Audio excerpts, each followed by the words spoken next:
ఇప్పుడు ఒకవేళ మీకు నచ్చట్లేదు ఆ సంబంధం బంధం మీ ఆయనతో, మీరు ఓపెన్ గా చెప్పారనుకోండి మీ ఒపీనియన్, సొల్యూషన్ దొరుకుతుంది, ఇద్దరు మనశ్శాంతిగా ఉండొచ్చు కదా. అసలు ఆ వి అనే ఫ్రెండ్ తో ఏంటి మీ రిలేషన్ ఏంటి, మీరు ఏమనుకుంటున్నారు పోనీ ఓపెన్ గా చెప్పండి. సరే మేడం, నేను నా ప్రాబ్లం కూడా ఒక కొలికి రావాలన్న ఉద్దేశంతో నేను కూడా ఓపెన్ అవుతాను. తను ఎలాగో ఓపెన్ అయ్యాడు కదా, నేను కూడా ఓపెన్ అవుతాను. వివి అంటే V for Vasanthi and V for Vinod madam. Vinod లవరా అండి? అవునండి. Okay okay. ఎక్కడి దాకా వెళ్ళింది మీ ప్రయాణం? సాగుతూనే ఉంది మేడం. సాగుతూనే ఉంది, ఇంకా మీదట సాగుతుందా? అవును మేడం, సాగుతుంది. ఓకే, అంటే భార్య భర్తలుగా సాగే అవకాశం ఏమన్నా కనిపిస్తుందా, లవర్ గా ఉండిపోతాడా? మేము భార్య భర్తలు అవ్వాలని అనుకుంటున్నాం మేడం. ఇప్పుడు మరి ఇప్పుడు ఆ వినోద్ పర్ఫెక్ట్ గా మంచిగా ఉంటాడా? చాలా మంచి అతను. అసలు ఇతనితో పోలిస్తే ఎంత బెటర్ అంటే 100% కన్నా బెటర్. అసలు ఎలా బెటర్? అన్నిట్లో బాగా చూసుకుంటాను మేడం. నాకు ఇష్టమైంది అన్ని, ప్రతిదీ, నాట్ ఓన్లీ ఫుడ్, ప్రతిదీ కూడా నా గురించి ఆలోచిస్తూ ఉంటాడు. ఏమైనా కష్టం వస్తే నేనున్నా నీకు అని ధైర్యం చెప్తాడు.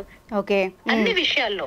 అంటే ఇవేనా ఆర్థికంగా కూడా ఏమన్నా ఆదుకున్నాడా, లేకపోతే మీరేమన్నా ఆదుకున్నారా? ఇంతవరకు ఆర్థికంగా నేను కేవలం ప్రేమ కోసమే నేను ఆయన పొందాను మేడం. నేను అంతే, ఆర్థికంగా అంటూ ఏం లేదు. అంటే ఇక్కడ ఇంకొక టాపిక్, నిన్న మీ హస్బెండ్ చెప్పింది ఏంటంటే కొంచెం డబ్బులు కూడా ఇంట్లో మాయం అవుతున్నాయి, నగలు ఉండట్లేదు, అడిగితే ఏదో రీజన్ చెప్తోంది, అలా చెప్తున్నాడు. మరి అవన్నీ ఈ వినోద్కే ఇచ్చారా ఏంటి అని? అవును మేడం, నేను మాయం అయిపోతున్నాయి అంటే నేనేం దొంగతనం ఏం చేయలేదు మేడం. నా డబ్బులు నేను తీసుకున్నాను, అంతే తీసుకున్నాను. తనకు ఏదో అవసరం ఉందంటే ఇచ్చాను. నేను ఎంత ఇచ్చి ఉండొచ్చండి సుమారుగా? ఇచ్చాను మేడం, ఒక 3 లక్షల దాకా ఇచ్చాను. ఓకే, గోల్డ్ డబ్బులు విడిగా 3 లక్షలు అంతేనా? అవును మేడం. ఓకే, మరి ఇప్పుడు ఈ వినోద్ పర్ఫెక్ట్ గా అంటే మిమ్మల్ని పెళ్లి చేసుకోవడానికి రెడీగా ఉన్నాడా? ఉన్నాడు మేడం, కాన్ఫిడెంట్ గా. ఇప్పుడు పిలిస్తే కూడా నన్ను పెళ్లి చేసుకోవడానికి అతను రెడీ. ఇప్పుడు కూడా? ఇతని లాగా కాదు మేడం అతను.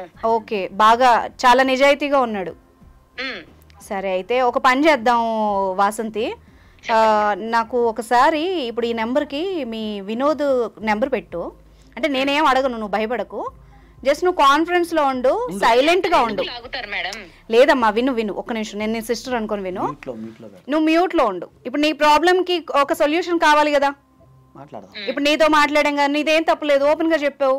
అలాగే వినోద్ తో కూడా, అంటే నేను నీ ఫ్యామిలీ మెంబర్ అనుకోని మాట్లాడతాను, అతని వర్షన్ తెలుసుకుందాం.